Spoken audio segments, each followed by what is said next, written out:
What's up, you epic bastards? Chad here. Got a different kind of video for you today. I'm gonna need you to go ahead and hit that like button. You gonna really like this one.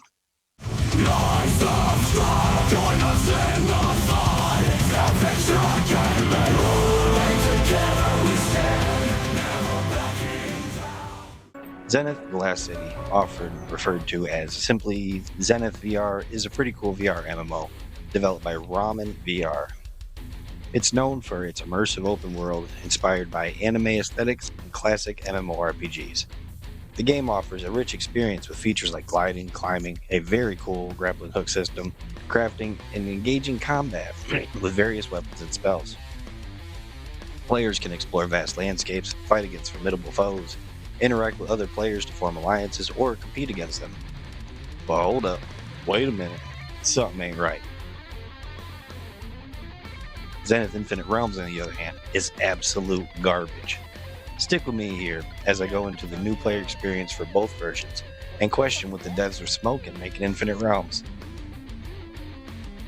We're going to start with Lost City as it's the game mode I've played the most. Look, it's been a really long time since I've been immersed in a game, VR included. The way the entire package comes together, I can see why it is or was the biggest VR MMO out there. Stick with me to the end of the video for my complete thoughts. Here at the start of the video, I will be singing Zenith's praises, and later I will be unfiltered cutting this game down, really questioning the devs' intent. Alright, let's set the scene. The tutorial world is your first stop, and it's here where the game really sets itself apart, for me, led by Drift, a guide who's as chill as they come. You're introduced to the fundamentals of movement, combat, and exploration. What stands out is Drift's approach. He's not overbearing or excessively hand-holding. Instead, he gives you a quick rundown on how to glide through the air, scale cliffs, and swing from point A to B with your grappling hook. It's straightforward and respects your ability to learn by doing, making for a tutorial that feels more like discovery than instruction. The tutorial's nice. When I compare it to other games or MMOs or whatever, I like how it teaches you while you're trying to also immerse you into the world. You are jumping from island to island, looking for survivors. Drift doesn't treat you like an idiot. Like with the grappling hook, for example.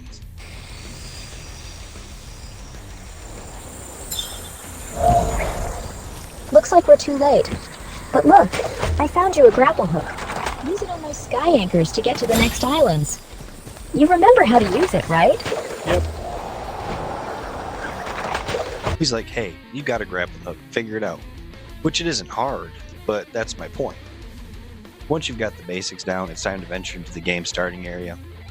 This zone is also considered newer than the original starting area from the game's launch, but I'm new, so it's all fresh to me, and it's where Zenith VR really began to shine for me.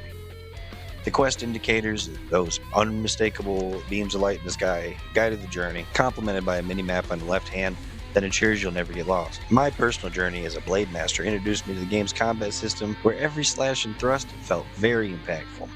Unlike other games where you might spam attacks, Zenith VR demands precision and timing. A well-timed swing delivers more damage, adding a layer of strategy to each encounter. After you hit one of the swords, you wait a little bit for this ding noise, and then the weapons charge again. There's a second ding noise too, maybe for extra damage. Well, I don't know. You can hold down the triggers to power up your swords, like a stronger swipe, but these swings use stamina. The skills are pretty simple with the Blade Master, but let me not get ahead of myself. So there are different level skills, 2 for each of the levels, and you pick one of the 2 for these levels. There are sub-skills for these skills, giving more damage, lifesteal, critical. There's some basic stuff. I believe they're called Godstones, but that might be a totally different thing. To perform these skills, as a Blade Master at least, you need to use specific combos, like your third strike is a downward cut, or you hold the trigger and swing horizontally, that kind of stuff. It's a lot more fun than I can explain. It's something you really need to experience for yourself. There are resources you can collect, trees and rocks really. They come in different types and rarities, and they're used for crafting later on. In the beginning area, you have to build different structures that have some function in order to progress. I haven't built every one of them, but I've built enough to get me to the mainland. Got you, fucker. I got him? Did I get him? And here's where we take our step to the real game.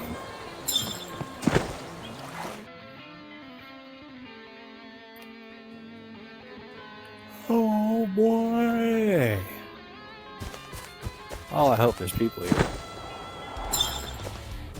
When you hit the mainland, that's when everything really opens up. The city you start in, you can buy an apartment, which is really badass. Should I do it? Yeah, fuck it. Why not? Yeah, I want to buy a house. Give me my house.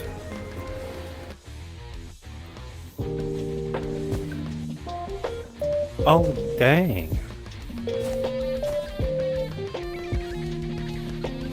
Got a build mode?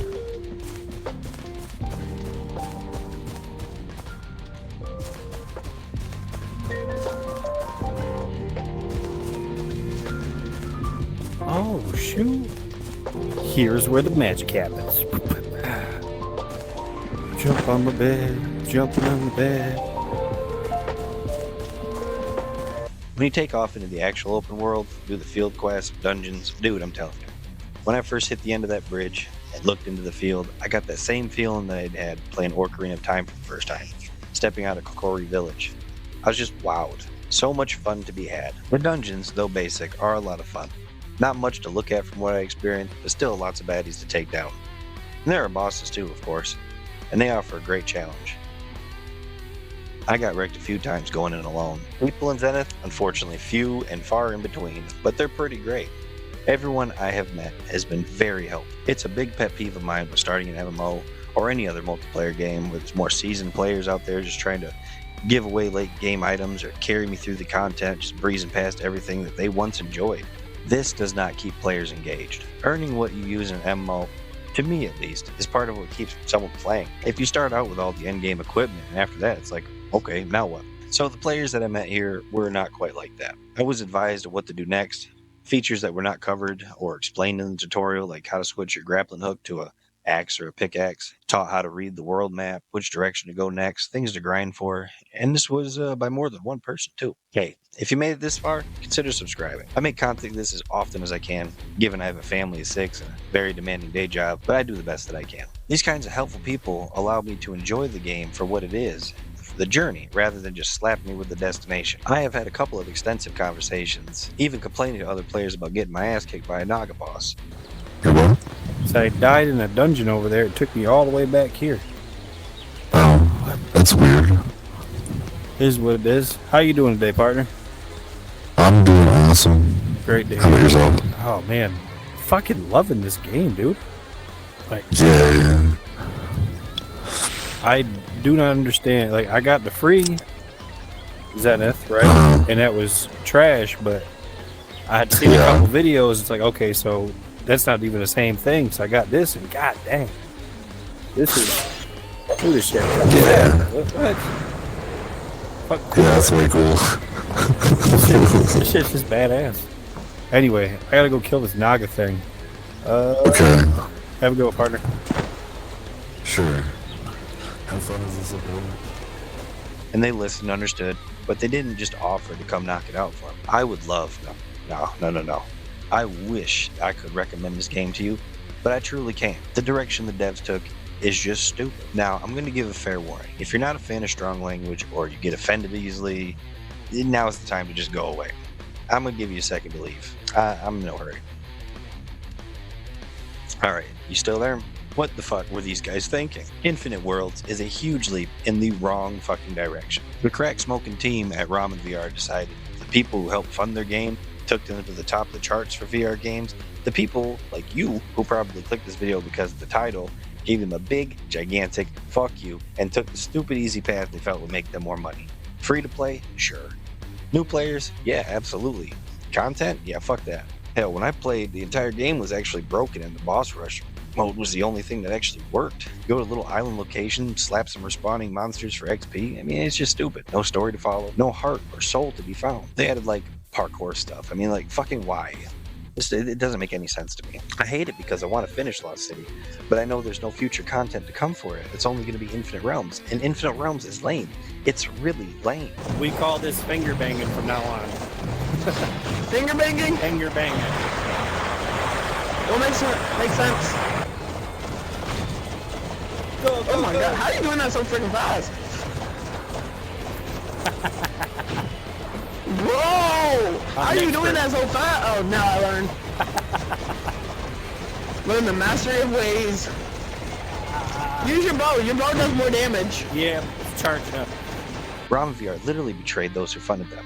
I loved Lost City, but I hate that I gave the devs 30 of my dollars, now knowing the future of this game is trash. I played Infinite Realms first. A player told me that Lost City was an amazing adventure and Infinite Realms was just a lazy move on the devs' part, and that Lost City was the real meat and potatoes of the game. So I checked it out, and I'm glad I did. I know this video will never reach Ramen VR devs, but seriously guys, get fucked. You had gold, and you chose shit. Seriously, take a look at how other MMO games actually monetize themselves. Nobody's a fan of pay to win, sure, but you have to look at how the big boys do it in order to succeed. Take Maple Story for an example, a game that once brought in hundreds of millions of dollars a month, even these days being like 25% of Nexon's revenue. Simple things, XP boosters, cosmetics, upgrade materials, upgrade protection materials, tons of stuff. Tons. Even though the people talk trash about the mechanics, people still pay for them. Example, years ago, I spent more money on this game called Mabinogi than I'm willing to ever admit, or even be comfortable to admit, just simply to have some of the best enchants. It doesn't matter if you like it or not, it works. Monetizing this way with Last City would have boosted the game's revenue, using the players to continue to funding for new future content, instead of this dumpster fire they have going on now. I really hope they wake up to the reality of things and go back to what made people love Zenith in the first place. Right now, I don't even want to continue playing because I know that there's only going to be fewer players and zero future updates. Seriously guys, expect nothing less than epic. Later. Lies of strife.